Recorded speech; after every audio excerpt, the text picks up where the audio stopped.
सार्थ तुकाराम महाराज गाथा अभंग 1135. उच्च नीच काही नेने भगवंत, तिष्ठे भाव भक्ती देखोनिया. उच्च नीच काही नेने भगवंत, तिष्ठे भाव भक्ती देखोनिया. दासीपुत्र कन्या विदुराच्या बक्षी, दैत्या घरी रक्षी प्रल्हादाशी. दासीपुत्र कन्या विदुराच्या बक्षी, दैत्या घरी रक्षी प्रल्हादाशी. चर्म रंगू लागे रोहिदास संगे, कबीराचे शेले मागे विणे. चर्म रंगू लागे रोहिदास संगे, कबीराचे मागे सेले विणे.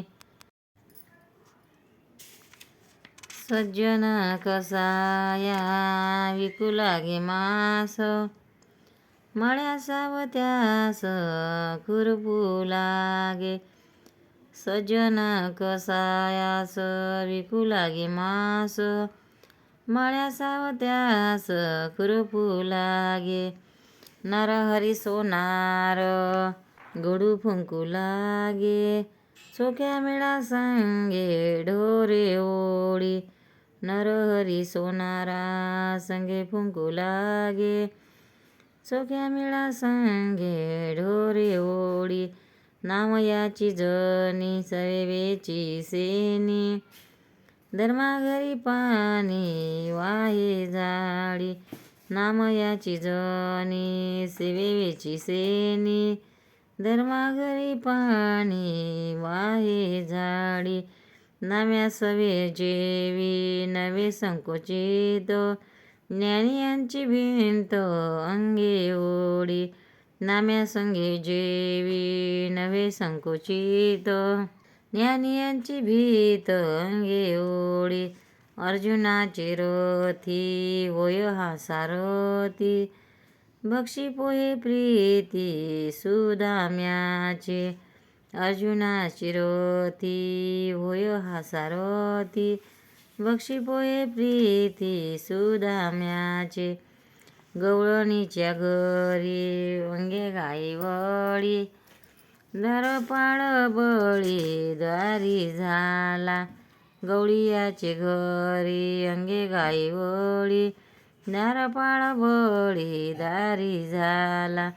एकोबाचे रोण फेडी अशी केशी, अंबऋषीच्या सोशी गर्भवास.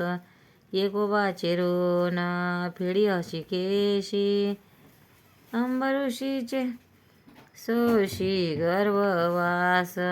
मीराबाईसाठी घेतो विष प्याला, दामाजीला झाला पाडेवार. मीराबाईसाठी घेतो विष प्याला, दामाजीचा झाला पाडेवार. घडी माती वाहे गोऱ्या कुंभाराची, हुंडी त्या मेहत्याची अंगे भरी. घडी माती वाहे गोऱ्या कुंभाराची, हुंडी त्या मेहत्याची अंगे भरी. पुंडलिकासाठी अजूनी तिष्ठित, तुका म्हणे मात धन्य त्याची. पुंडलिकासाठी अजूनी तिष्ठित, तुका म्हणे मात धन्य त्याची. उच्च नीच काही नेन भगवंत, तिष्ठे भाव भक्ती देखोनिया. अर्थ तुकाराम महाराज म्हणतात, श्रीकृष्ण भक्तासाठी किती तत्परतेने मदत करतो ते अनेक उदाहरणावरून या अभंगात सांगतात. हा भक्त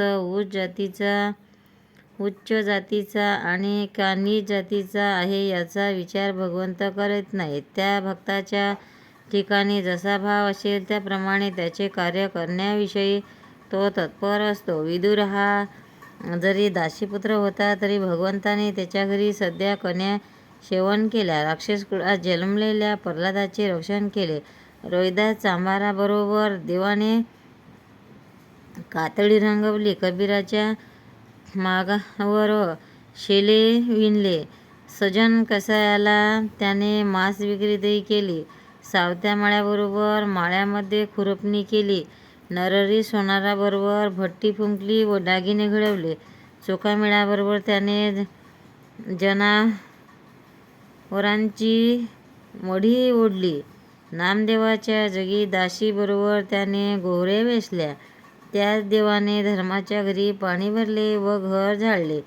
नामदेवाबरोबर विनासंकोच जेवायला व ज्ञानेश्वर महाराजांसाठी त्याने भिंत चालवली. अर्जुनाच्या रथाचा सारथी झाला आणि सुदाम्याचे पोहे मोठ्या प्रीतीने स्वीकारले. गवड्याच्या घरी त्याने सर्वांच्या गायी राखल्या आणि तोच देव पाताळात बळीचा दारपेढा झाला. एकनाथाच्या घरी गंगेच्या पाण्याच्या कावडी भरून आणल्या आणि भक्तीने ऋण फेडले. अंबऋषीच्या करता गर्भवास सोसला. मीराबाई करता विष पेला आणि त्यानेच घेतला. तो दामादी पंतांच्या हुंडीची भरपाई करण्यासाठी पाडेवार झाला. गोरोबा कुंभाराच्या घरी त्याने माती वाहून आपली आणि मडकी घडवली. नरसिंह मेहतेच्या हुंडीच्या स्वतः भरपाई केली. पुंडलिक भक्तासाठी तो अजून उभा आहे. धन्य आहे त्या देवाची लीला. पंढरीनाथ भगवान की जय.